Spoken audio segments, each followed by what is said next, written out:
Alright, that's enough of that.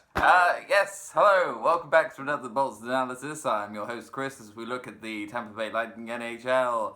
And we beat Columbus. Oh, I have been waiting nearly a year to say that. Oh, that until the playoffs happen, that is the best thing that could have happened to us. That is the closest we will get to going, hey everyone, you've had your fun, you've been able to laugh at us, we did mess up, but look, it won't happen again. We can beat teams like Columbus, we will beat teams like Columbus, we're going to be better, we're not going out in the first round this year. Obviously, it doesn't solve everything.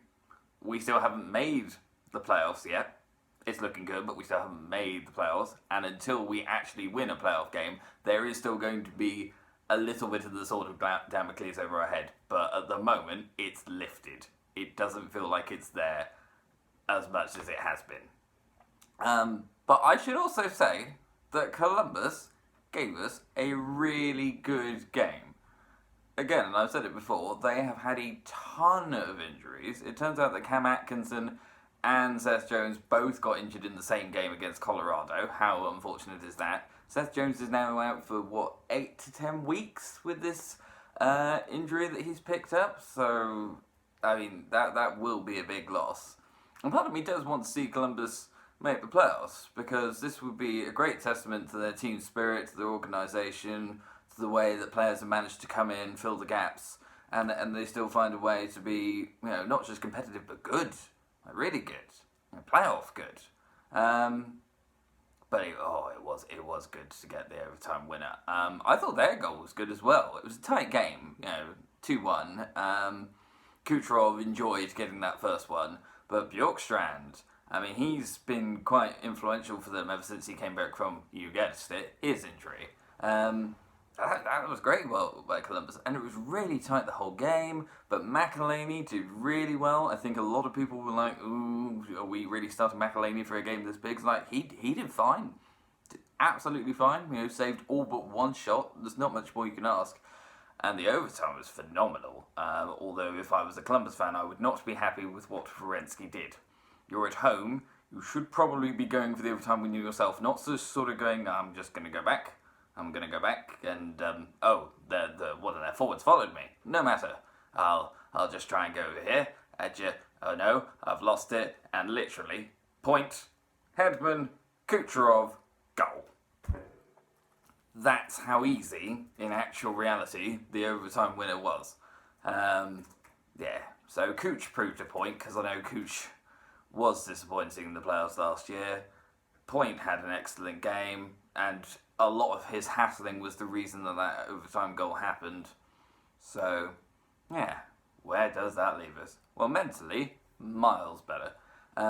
Actually, we are still second, but 3 points behind the Bruins now. Just the 3. That looks pretty good. That feels pretty good. We are second in the league overall. That's even better. Not just the division, overall.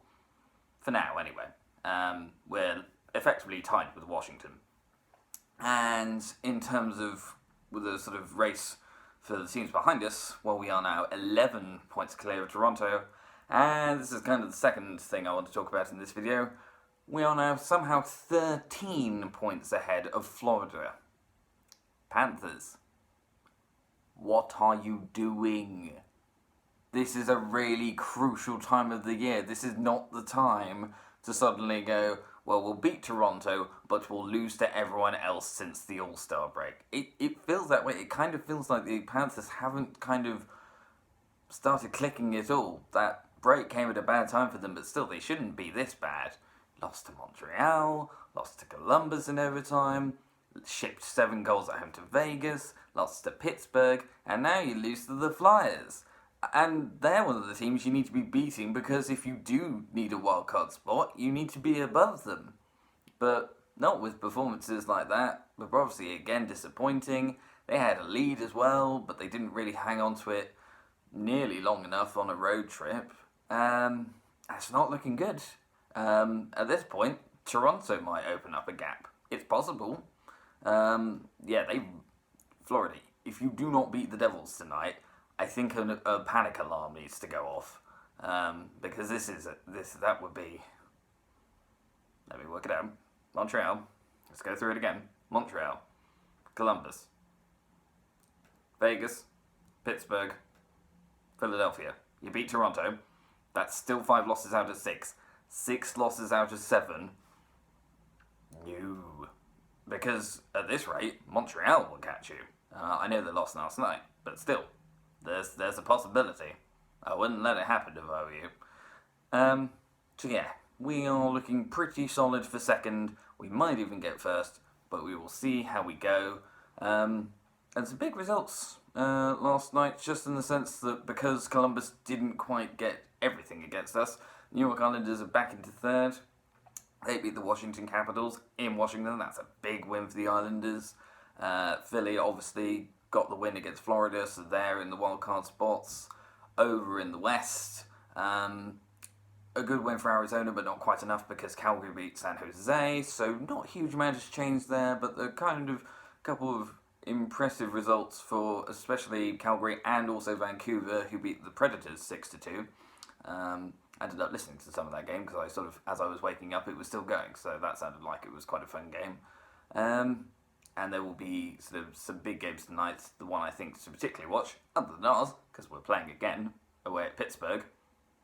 It doesn't get any easier.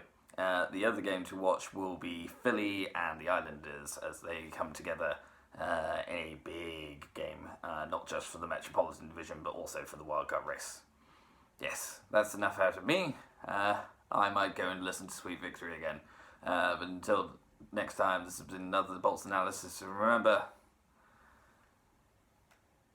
it's okay to lose as long as you learn how to win the next time. Please don't get swept in the playoffs. I don't think my heart can take that again.